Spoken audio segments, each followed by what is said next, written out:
मंत्री कहउछंती तेलर अभाव नहीं, सचिव कहउछंती तेलर अभाव नहीं। वास्तव कथा देखिले 300 रु अधिका पेट्रोल टंकी बंद हो गलानी। वास्तवता देखिले प्रति पेट्रोल टंकी आगे लंबा लाइन लगुची। वास्तवता देखिले केंद्र सरकार वर्तमान 3 टंका लेखे बढ़े देले।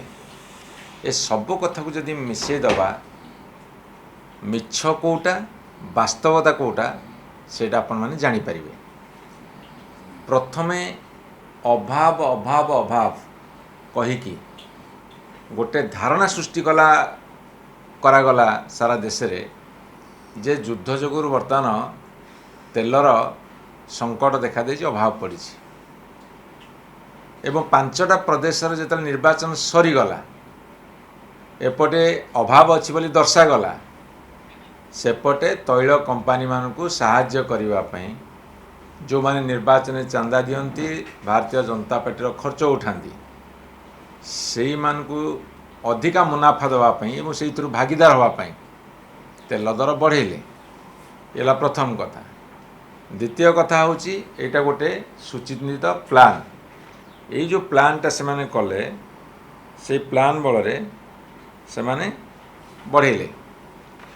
तेणु मुझे पचार चाहे जे बुद्धिटा 5टा प्रदेश इलेक्शन सरला पर कहीं आसला ता पूर्व कहीं कलेनी।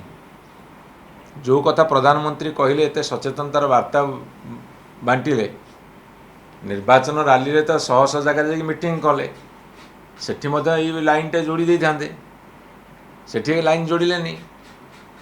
तांका सरकार कहले आमे पूरा सक्षम, आमे समर्थ, जे कौनसी परिस्थिति आसले मुकाबला करिवो कहले गोटे, निर्वाचन सरला पर आउ गोटे कले।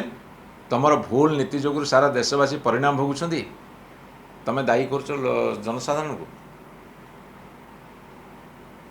2 प्रकार कथा केमिति निर्वाचन रैली रे तमर मंत्री आरंभ कर प्रधानमंत्री समस्ते बड़ बड़ भाषण देल, पदे सचेतनतार कथा कहलनी। आज ये निर्वाचन सरीगला बर्तमान सचेतनतार वार्ता, सचेतनतार वार्ता एमिति बुणिल जे लोकों भीतर पैनिक सृष्टि है, भय सृष्टि है। जो भयर परिणाम स्वरूप आज ये अवस्था हो।